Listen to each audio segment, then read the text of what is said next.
In Spanish, there are very varied ways to talk about the past. For instance, we talk with the pretérito indefinido if we want to talk about things that are finished, that happen in a very distant past. El año pasado acabé mis estudios. Last year, I finished my studies. We use the tense imperfecto when we talk about routines or non-finished actions in the past.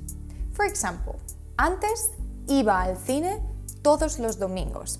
Before, I used to go to the cinema every Sunday. We can also use the pretérito imperfecto to describe objects, places, or people.